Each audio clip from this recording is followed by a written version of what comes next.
let me just say that I really do think that the President and the Minister meant well in establishing what they call the Fees Commission.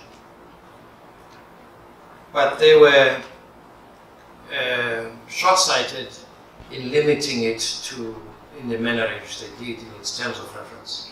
So I think one way of making that a credible possible solution would be to open the Commission and its terms of reference a lot more than confining it in the way in which it has been done.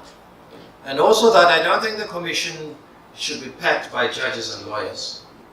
And in its nature, it needs to have, because it's about the state of the university. Really, it's a commission on the state of the university. All elements of it, its funding, its curriculum, its place in society, and all of that. Because part of the problem, I sense, that makes it difficult to come to solution with these things, is that we don't agree alike about what actually the university is about, what the university is. We do not debate that issue sufficiently. So the result is that it is very, very difficult to come to agreement. So my hope would be, as one way of moving forward, would be to scrap the current HEHA commission and establish a new commission, Universities Commission, and really look at the entire higher education in a much more comprehensive way, and that would address, in a consultative way, all the issues that are being raised by the students. The second thing that I think should happen almost in parallel is that there should be some form of, I don't have a word for it, there's a kind of mediator, conciliator, university's ombudsman, something like that. Somebody who people can actually go to and who can actually go out of his way to really hear and listen to the different views and try to concisely bring them together and help us to understand comprehensively what the issues are. Because actually we are not hearing what the issues are sufficiently enough. I wish we could have those two processes could be moving in parallel. And I think a new commission for higher education could take much of what former Deputy Chief Justice Museneke is actually saying, and that would actually give confidence, as somebody was saying, would give confidence to the students today that something is happening, something is being done that will or might or should address the problems that they actually have. In the context of the second thing that should happen is, I think, social cohesion and the challenges and the problems that we have are more than just education. I've been saying that again and again.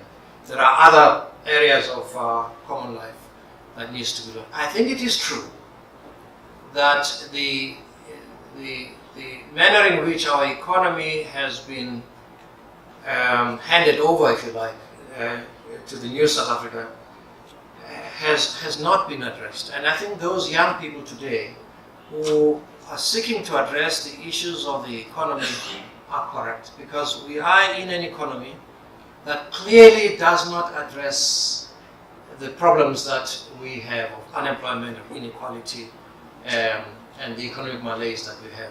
The resources of the country and the use to which they have been put, even without the corruption that is taking place, that economy needed to be re-engineered in a different way. I have no proposals about that, but I'm hoping that those who know better can actually deal with it. You know, Himla, at the heart of this problem that is very real is the way in which the universities themselves are failing knowledge, the idea of knowledge. We at universities have become too much artisanry in our understanding of knowledge, to create and produce artisans who are going to do this and that is going to produce that and that sort of thing. And that is important. But the idea of knowledge is something that needs to be fed into the structure of any university degree. I served on a task team that was proposing a 4-year, an extended undergraduate degree in the country.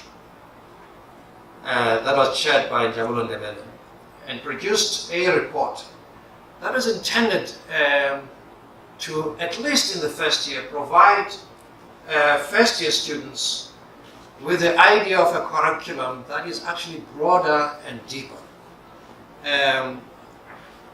That could not be done within the current 3-year curriculum, but would broaden and deepen the curriculum in terms of disciplines of thought, history, culture, and all of that. Because if they had the student at UCT, of all places, who talks about there's no place, the decolonization of science, does not know that actually the contribution of Egypt in Africa to science and to mathematics and astronomy is second to none. And therefore the discipline that has evolved of science actually doesn't belong to anybody. Actually, by now it's a discipline that the whole world just continuously develops from wherever they come from.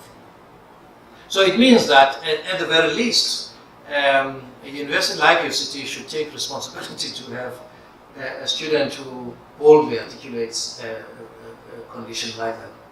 However, I also, before I say however, I also want it to be known that there are many universities, myself included at UNISA. I know I did a lot of papers about Africanization of the university and what it actually means, and the curriculum and the work that has happened in this country on curriculum since the 1980s is actually a lot. The curriculum at university, the law curriculum that I know better, is not the same law curriculum that I did for 2 degrees when I was an undergraduate and postgraduate. It's very, very different. There's been a much more responsive approach to curriculum development. If I may say so, I don't think all of it is as good as ours was, but there's been a responsiveness, cultural, political responsiveness to what is going on. So for many university administrations, actually, I think Himmler is right. They are asking the question, what exactly, what's the animal, what are we dealing with here? What is it that we talk about? But in fact, decolonization is the assumption all learning, all manner of learning, all manner of discovery is predicated on Western cultural norms, philosophical or other cultural norms, and that those norms are hegemonic and dominant in the way in which learning actually takes place. One time at UNISA, we invited a guest lecturer who was a professor of agriculture and a head of an agricultural university in India. So he came to speak. And we asked him almost like a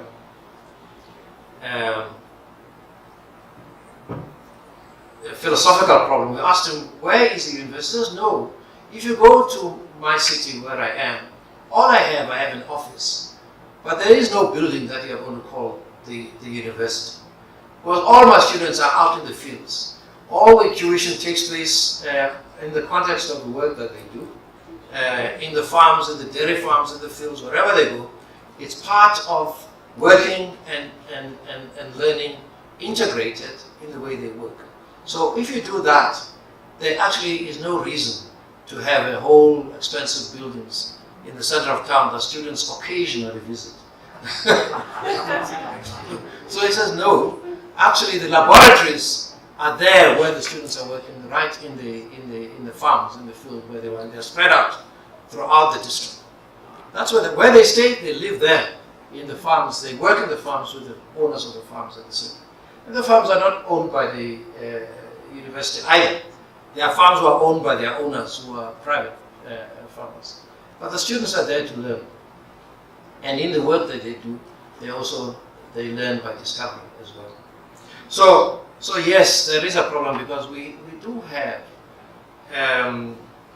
a way of understanding universities which is given to us from medieval times. Now, the question is, what exactly is it that we're talking about when we're saying that we need to deconstruct the university for the new age, for the African age? What is it about that which is best and good that is already happening at the university? That is why I think there ought to be a real deep conversation about the idea of the African university. Many students today are not dealing with it. In many places, we're not dealing with the idea, what do we mean when we're talking about the African university? So the idea of a decolonized education. In fact, decolonization is a matter of process. It's not an event. It's a process. It happens in a progressive way over time as thinking actually grows and as it develops. All education, if it is worth anything, has got to be quality anyway. And education is free only to the extent that you are free to think and to discover. But it is not free what are resources that you actually need to provide the education in order for it to be free. So it is true that universities, I think, ought to accept that we are letting down society, we are letting down government in many respects, and we ought to be a lot more sensitive about the graduates that we put out there. And we ought to be aware of the expectations of society itself, and it is legitimate for government and industry to expect graduates that can fulfill the task that they have. I think it is legitimate for government and industry to expect research and informed research that actually comes out. It is legitimate for society to expect discovery from our scientists as well. That has to keep going on. And decolonized or not decolonized, that has to happen. Because that's what learning, in fact, is about. Thank you.